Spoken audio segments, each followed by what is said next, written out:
సంకష్టహర చతుర్థి అనేటువంటిది మీకు ఎంతో ఉపయోగపడుతుంది. అది ఈ మాఘ మాసంలో నెంబర్ 5 రోజు రావడం జరుగుతుంది. నెంబర్ 5 అంటే మనకు బుధుడు అధిపతి.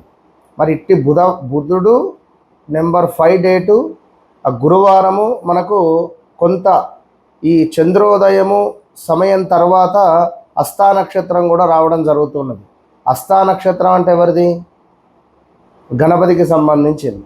కనుక మరి ఈ ఈ అద్భుతమైనటువంటి ఈ రోజును తప్పకుండా వాడుకునేటువంటి ప్రయత్నం చేయండి. ఈ రోజు నాడు తలంటు స్నానాన్ని ఆచరించి ఉతికినటువంటి బట్టలను ధరించి గణపతి దేవాలయానికి వెళ్ళి ముందుగా 108 లేదా 54 మీ శక్తి కొలది ప్రదక్షిణలు చేసుకోండి. అటు పిమ్మట స్వామివారికి 11 కొబ్బరికాయలు కానీ 5 కొబ్బరికాయలను కానీ సమర్పించండి. అదేవిధంగా అర్చనాది కార్యక్రమాలు చేసుకోండి. దూర్వ అంటే గరక, మీరు 21 గరక పూసలను అంటే 21 కట్టలను ఒకే దారంగా చేసి స్వామివారికి సమర్పించండి. గరకమాలను మీరు హేరంబాయ నమః, ఓం హేరంబాయ నమః, ఓం హేరంబాయ నమః, ఓం హేరంబాయ నమః అనేటువంటి మంత్రాన్ని ఎంత వీలైతే అంత మీరు జపం చేసుకునేటువంటి ప్రయత్నం చేయండి ఈ రోజు నాడు. అదేవిధంగా ఈ రోజు నాడు పసుపు గణపతిని చేసి పూజించినా కూడా శుభాలే కలుగుతున్నవి. స్వామివారికి సంబంధించినటువంటి గణపతి విగ్రహం ముందు ఒక కలశాన్ని ఏర్పాటు చేసి అందులో చక్కగా కూడా అక్షితలు, పసుపు, కుంకుమ, గంగా జలము, కొంత జవాదు, ఒక 21 గరకపోసలు, కొంత బెల్లాన్ని వేసి చక్కగా కూడా స్వామివారికి మీరు కలశ పూజను చేసి ఆ నీటితో అభిషేకం చేసిన విశేషమైన ఫలితం ఉంటుంది. ఈ రోజు నాడు ఎక్కడైనా గణపతికి సంబంధించినటువంటి ఆలయాలలో అభిషేకం జరుగుతూ ఉంటే మీ పేర్ల మీద అభిషేకించుకునేటువంటి ప్రయత్నం చేయండి. అదేవిధంగా ఈ సంకష్టహర చతుర్థి ఎందుకు అంటే మనము గతం నుండి కూడా సంకష్టహర చతుర్థికి సంబంధించి ఇప్పుడు ఒక గ్రామానికి సంబంధించినటువంటి ఆ గ్రామంలో ఎవరో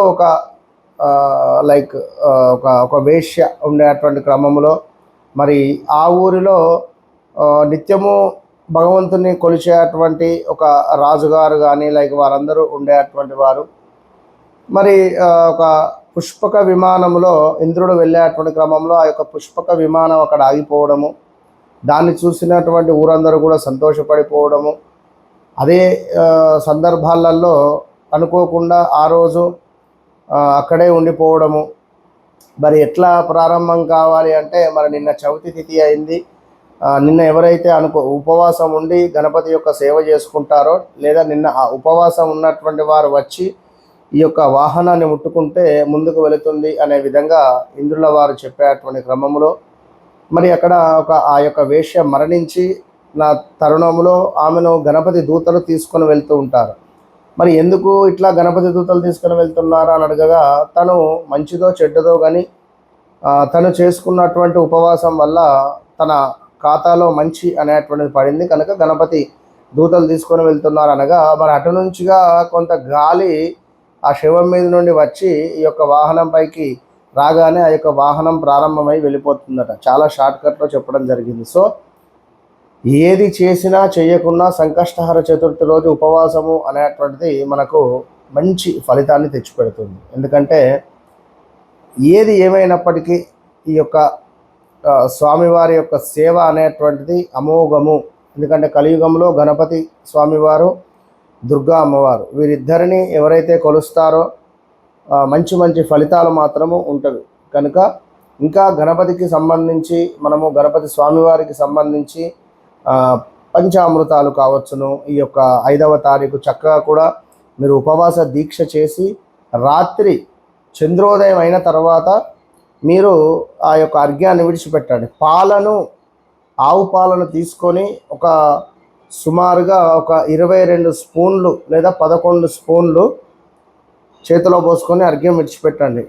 ఓం హేరంబాయ నమః, ఓం హేరంబాయ నమః అని.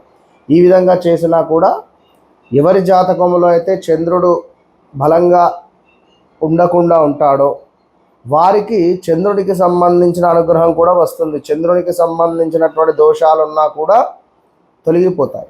కనుక సంకష్టహర చతుర్థి 5వ తారీఖు అందరూ కూడా చక్కగా చేసుకొని స్వామివారి యొక్క అనుగ్రహాన్ని పొందండి. All the best. మహాశివరాత్రి రోజు మన ఆధ్వర్యంలో మహారుద్ర హోమము నిర్వహించేటువంటి పరిస్థితి ఉంటుంది. జాతకరీత్యా అర్ధాష్టమ శని, ఏలినాడు శని, సప్తమ శని, అష్టమ గురువు, అదేవిధంగా షష్టమ గురువుతో బాధపడేటువంటి వారు మేషరాశి, అదేవిధంగా కర్కాటక రాశి, అదేవిధంగా సింహరాశి, కన్యా రాశి అష్టమ శని రాబోతున్నాడు. వృషభ రాశి ఆల్సో ఏలినాడు శనిలోకి ఎంటర్ కాబోతున్నారు.